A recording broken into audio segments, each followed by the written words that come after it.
रूस यूक्रेन युद्ध में पश्चिमी देशों की दखलंदाजी ने जंग को और खतरनाक बना दिया है। अमेरिका समेत पश्चिमी देश लगातार युद्ध में यूक्रेन की हर संभव मदद कर रहे हैं। यही वजह है कि रूस जैसे ताकतवर देश के सामने कमजोर यूक्रेन 2 साल से ज्यादा समय से जंग में लड़ रहा है। इस बीच रूस ने अमेरिका और यूक्रेन के पश्चिमी सहयोगियों पर क्रीमिया पर हमले की तैयारी करने का आरोप लगाया है। साथ ही रूस ने ऐसे हालात में जबरदस्त पलटवार के लिए भी तैयार रहने की चेतावनी दे डाली है। रूसी विदेश मंत्रालय की प्रवक्ता मारिया जखारोवा ने कहा कि क्रीमिया पुल, जो रूस को साल 2014 से क्रीमिया से जोड़े हुए हैं, पर कभी भी हमला हो सकता है। पश्चिमी देश यूक्रेन में विदेशी हथियारों के इस्तेमाल से रूस के खिलाफ युद्ध छेड़ रहे हैं। समाचार एजेंसी सिन्हुआ की रिपोर्ट के मुताबिक यह बयान ब्रिटिश विदेश सचिव डेविड कैमरन की हाल की कीव यात्रा के बाद आया है, जहां अधिकारियों ने कहा कि यूक्रेन को रूसी इलाके के भीतर लक्ष्यों पर हमला करने के लिए ब्रिटिश हथियारों का उपयोग करने का अधिकार है। बता दें कि रूस के लिए यह ब्रिज रणनीतिक रूप से बहुत महत्वपूर्ण माना जाता रहा है। रूस यूक्रेन युद्ध शुरू होने के बाद से कीव ने अब तक कई बार क्रीमिया को रूस से अलग करने की कोशिश की है। लगातार हमले को देखते हुए क्रीमिया ब्रिज की सुरक्षा अभेद्य कर दी गई है। पश्चिमी देश लगातार आरोप लगाते रहे हैं कि क्रीमिया ब्रिज को क्रेमलिन जैसी सुरक्षा दी जा रही है। खास बात है कि राष्ट्रपति पुतिन क्रीमिया को रूस का हिस्सा मानते हैं। पुतिन के लिए यह ब्रिज एक सिंबॉलिक भी है, वो इस लिहाज से कि जब उन्होंने इस क्षेत्र पर कब्जा किया तो रूस को जोड़ने के लिए ऐसा कोई रास्ता नहीं था।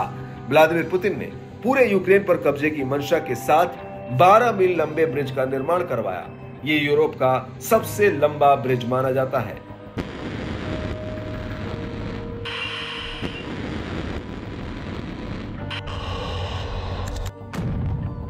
इतना ही नहीं, ये पुल रूसी सैनिकों और उसके सैन्य साजो सामान को फ्रंट लाइन तक पहुंचाने की एक महत्वपूर्ण कड़ी भी है।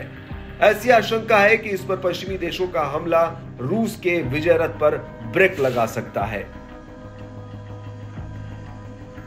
पुल के अलावा यूक्रेन ने बड़े स्तर पर रूसी नौसैनिक संपत्तियों पर भी अपने हमले तेज कर दिए हैं। कीव ने काला सागर बेड़े से जुड़े जहाजों और बुनियादी ढांचे पर बार बार हमले किए हैं। जखारोवा ने कहा कि तैयारियां खुले तौर पर दिखावटी साहस के साथ और सामूहिक पश्चिम के पूर्ण और प्रत्यक्ष समर्थन के साथ की जा रही है।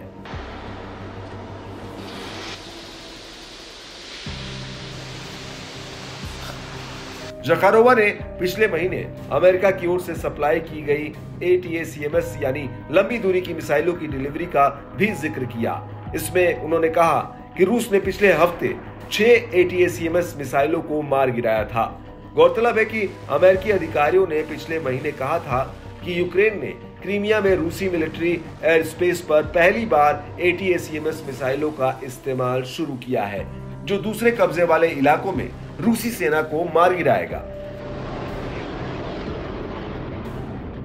जखारोवा ने उन रिपोर्ट्स का भी जिक्र किया जिसमें यूक्रेन को F-16 फाइटर जेट की पहली डिलीवरी मिलने वाली थी, जिसे क्रीमियन ब्रिज को नष्ट करने के ऑपरेशन में भी इस्तेमाल किया जा सकता है।